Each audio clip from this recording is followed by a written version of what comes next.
Okay, so when I do healings, often women who have passed come through. Lots of grandmothers, and then distant grandmothers too. They're often, I would say, grandmothers, great-grandmothers are the most present through my channeling for people in healings. They love what I do. They love being able to speak to their grandchildren as grown-ups. They love offering support and advice. They're all strong. They were all very strong. And what has happened often in my work is that they are irritated. I mean, obviously they're in spirit, so they're not like angry spirits throwing things around and smashing things. They're not like that, but they give me the feeling of anger. They are really the ones that I talk to, and even my own grandmother was super strong. My own grandmother, just to give you an idea, her husband was an alcoholic. So my grandfather, I never met him because my grandmother threw him out. And she was the janitor in my mother's school. And that was way back when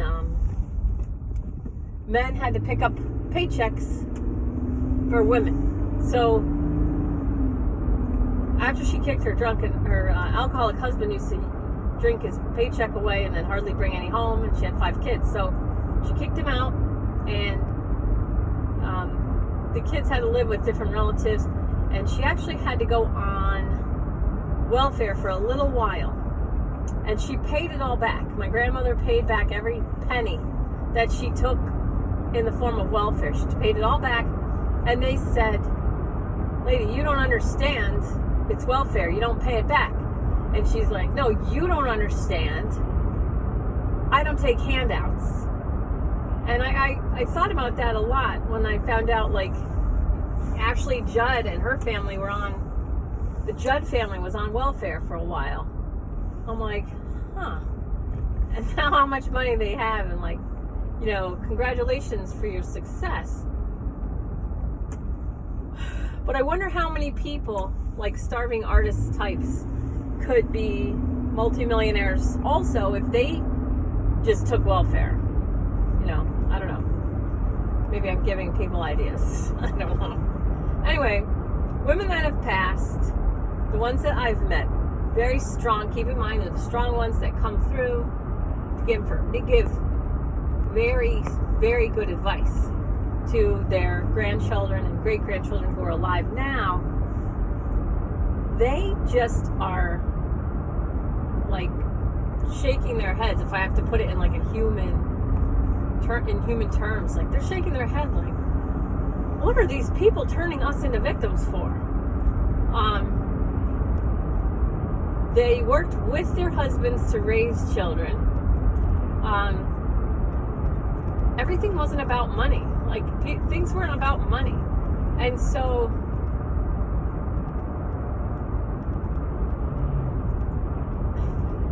my husband's aunt never got married. So she had a job and she got paid well. She's long gone. So she would be well over 90 right now. And so she did a job. She got paid really well. Now my mother-in-law also had a job, and she worked her own hours around her kids' schedule. So she had a less serious job, but it was better suited for her lifestyle. And the person she worked for really appreciated her. She really appreciated her boss. She really was grateful for having a job. Same with my aunt, my husband's aunt. But my husband's aunt, like, had a career out of it. She just never wanted to get married, never wanted to have kids, and she was fine. But women that are alive now, kind of, not all of them, of course, but this third wave group of feminism, the women that they're looking back on and saying, these poor women, they didn't get to vote. These poor women, they didn't get to do this. Patriarchy, smash the patriarchy. the women who are dead that I channel are like, you have no idea what you're talking about. I know I'm probably going to trigger some people, but I just have to be honest, because these women are in my head. Like, they say, one woman said, there were none of us that said to our husbands, no, honey, you hold the baby and I'll go fight the Indians. Like, you know, that one was like, what are they even, they don't understand what it was like back then. So one of them was like, we had to deal with getting attacked. Like, we were attacked. And our husbands were the ones who went out of the wagons and like protected us. And no one spoke each other's language. There was a lot of fighting. It was all fighting on both sides. One side had guns and the other side didn't. So, but it was still terrorizing. It was still scary. And we had no real way to communicate with each other. There was no white flag. Everybody raise a white flag. Oh, don't shoot me. I still can't talk to you, but I'm going to draw in the sand here and try and explain what I mean. It's like everyone was fighting. Like, it was just a brutal time to live and to travel and to try and stay alive.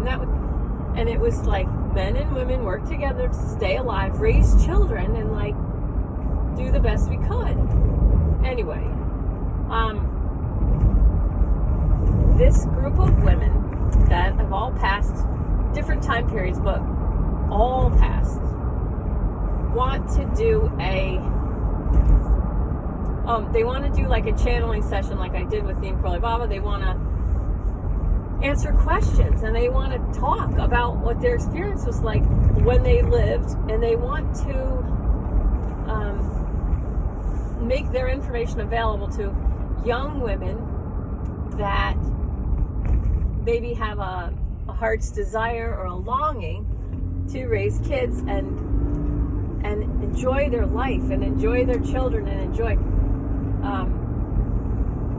and not throw their kids in daycare every day, all day, and then go work for someone answering phones or, you know, doing something stupid when they'd rather be home drinking tea and playing in the sandbox. Like, that's what I did. Like, I was a pilot, so I was really lucky that I really didn't. If I went back to work, I would have had to hire a nanny that could totally raise my children, because the only thing I was qualified to do is to fly planes all around, and I'd end up paying my entire salary to a nanny to raise my kids. This wouldn't have made any sense. So instead, I could stay in my pajamas. Thursday was pajama day, and I just had my son at first, and Thursday we just wore pajamas all day long. Thursday was pajama day. We didn't go out of the house. Scheduled our lives this way. I would drink tea and read a book, and I have this huge, I made a beach because it's cheaper than pavement. So I made this beach, so it's like a sandbox, and we'd I'd sit in a chair, drink tea, read my book, while my son just created all this stuff in our sandbox. And I could sit on top of my hill and watch him follow my dog Dean around, and he thought he was like this huge explorer, so cute, you know. And I would just relax and watch and let him run through puddles, and taught him really funny things. So he could speak really well since he was like 2-3 years old. And so if he smashed stuff, I was like, you're being very destructive. Why are you being so destructive, John? So then he was 2 or 3, and I was trying to kill a fly, and I was missing. I kept missing the fly. I was hitting with a fly swatter, missing. And he grabbed his binky out of his mouth and he said, "Flies make you very destructive, Mom." Oh, he's so funny. Anyway, these ladies who've passed would really like to give some information as far as their life and the way they experience their life. And the basic points are this. It was hard work to raise children and stay alive. We worked together with our husbands. We didn't even care about money. Like the way back ones were like, we didn't really care about money. So they look at the third wave feminists like, you people are all about money. Like, you don't even care about your children. You don't care about your families. You just are like, and they just look at it like, what are you even doing? And then you go to like yoga classes to like relax. So they're not so much making fun of third wave feminists. It's more like they want to give information to young women who don't want to climb on the treadmill, don't want to make their lives all about money, don't want to check out of this life that they create with children. Let's see, how else do you want to say it? Like, they left their lives were like this. They all believed in God. So 100% of these women that I channeled, they all believe in God. 100% believe in God. And their lives raising children was what I would call a religious experience. So it was about being very present, and it wasn't about doing the right thing because they were afraid of God. It was like doing the right thing, working hard, working together, because of the immense satisfaction that it gave them. What else? It gave them purpose, satisfaction. They were fulfilling themselves. They felt very powerful, grounding integrity. They felt when they worked hard, they felt strong. And they said those women who live today don't get this. They don't understand this, like this hard physical moving around, hard labor, like moving around, like working hard, and like washing clothes. You know, everything we did was more difficult than just putting clothes in a washing machine or putting dishes in a dishwasher. It's like there was clear cut division of labor. And it wasn't like the girl jobs sucked and all the boy jobs were great. They're like, all the jobs sucked. And then around all the labor and staying alive, the time to be together happened on like Sunday, you know. So Sunday was the day of rest, and it was honored, and it was like sacred. And I just learned that 666 is about not letting people rest, not letting people have the freedom, not having a seventh day, not having a day of rest. And okay, so then what a lot of them want to say, so in my family, my mom worked this job. And at the end of one year, one time my dad was doing taxes, and he said, I hope you liked your job, because I think it was like, you made $100 overall. Like, if she hadn't worked one day, then they would have only been down $100, because her job put them in the next tax bracket. So they paid a higher percentage in taxes. So she's like, let me get this straight. I got up all those days, showered, got ready for work, bought work clothes, all those days, all year long, and we made $100. And I knocked myself out to get there in the snow. And then he's like, yep, you made $100. If you hadn't worked at all, we would be $100 less. And she was like, oh my God. So she quit that job. That job sucked, but she had really strong work ethic. So she started doing jobs that she liked. And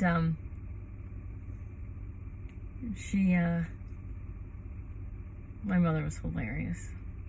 She was strong, man. She ran that household. My dad had a drinking problem, and she shut him out. She's like, you'll never see your children again. I'm changing the locks, and you're not allowed back in the house. And I got my father back in the house. Oh man, you want to talk about drama? And then there's a couple times, and because he stopped drinking immediately. That was he had to completely quit drinking. I think I was in first grade. We were in first grade, and there's a couple times I was like, why did I get him back in?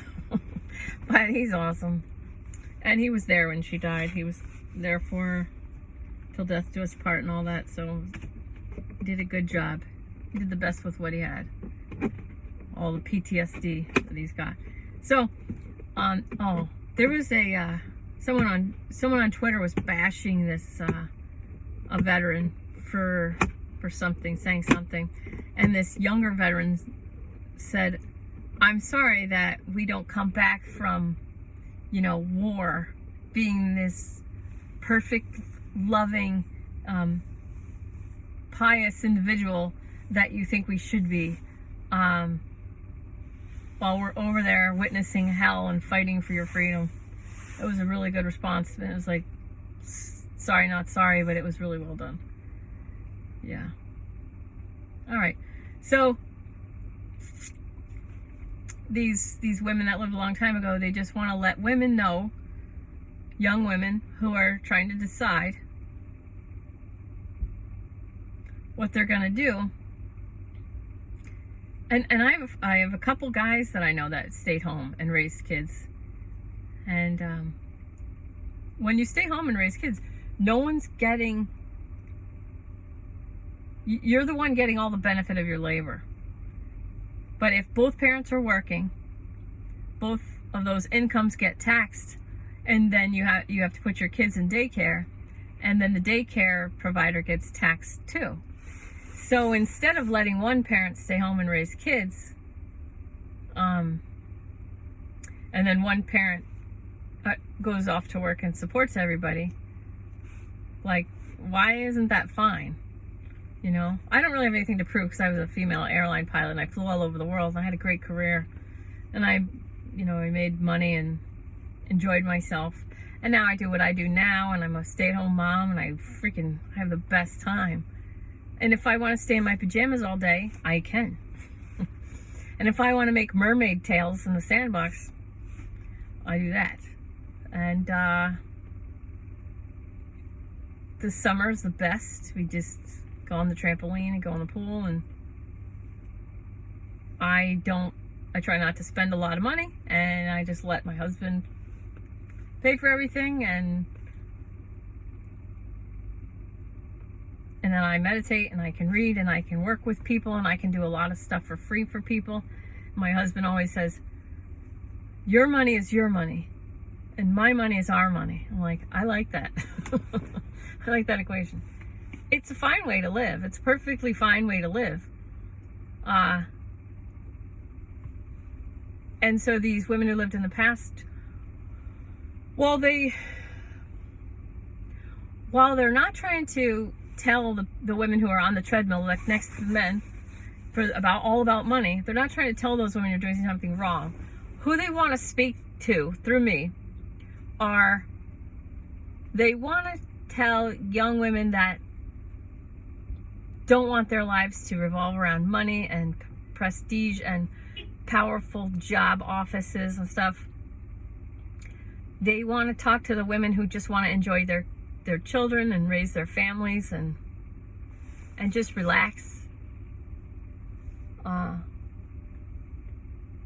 maybe heal themselves. Maybe some women get sick and they have to leave their jobs, and they can find another way.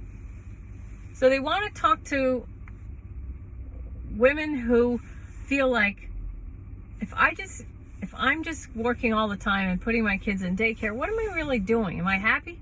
They want to talk to those women. They want to give women like that a sense of how to get your power back and how to see that you're powerful. It doesn't matter if you're making a paycheck or not, you know. So we don't want to talk to like the women who consider themselves victims of an old patriarchy, because those women are like, they're following that narrative and they're fine with it. They want to talk through me to the women who are like, something doesn't add up. I don't want to do that. I want to have more fun. I don't want my life to be about money, power, prestige. I want to have fun. I want to have adventure. I want to have kids, and I want to do fun things. And I don't want to feel bad about, you know, if I feel like staying home, raising kids. I don't want to feel bad about that. I don't want to feel like less of a woman. I don't want to feel like, oh, some other woman worked really hard to give me the opportunity to blah, blah, blah, blah, blah. It's like, maybe those women worked really hard to give me the opportunity to, if I so choose, but also don't have any problem with me if I choose to stay home. So I did both. I did the career, and now I stay home. So I love my life, and I wish every woman felt like I do. I wish every woman just felt like me. So happy. But these women who passed feel like their voices have been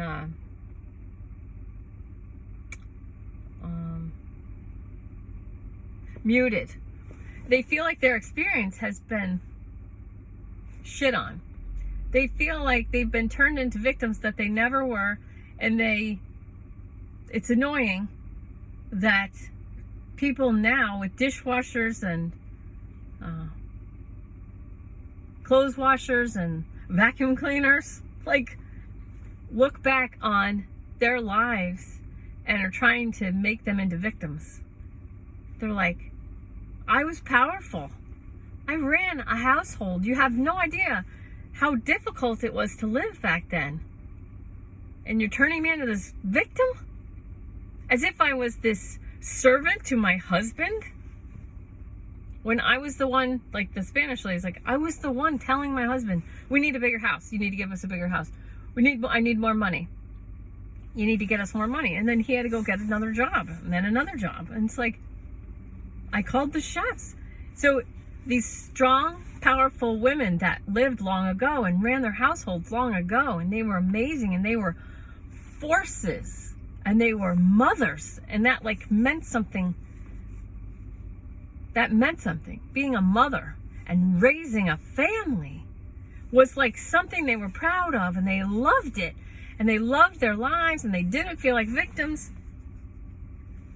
And then when women today look back on them and call them victims, or look at them as victims, and those poor women, and we're fighting for them, they're like, listen, stop fighting for us, because you're like trying to trash our lives and the way we lived, trying to call us victims.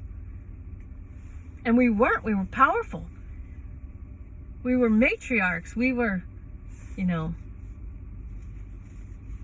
we kept a home. We raised a family. Like, we were managers. Okay. I guess that's it, right? Don't turn us into victims. Stop turning us into victims.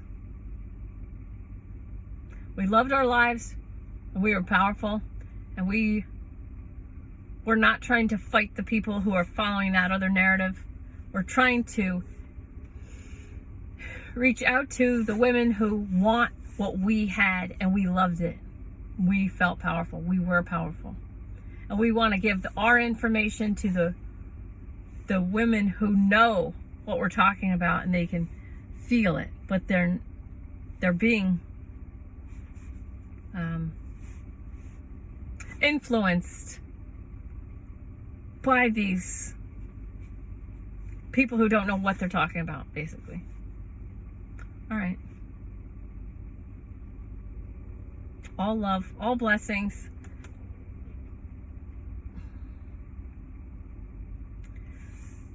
Freedom, joy, and purpose. Purpose is what so many people are missing. They're missing purpose in their lives. Okay. All right. Love you. Bye-bye.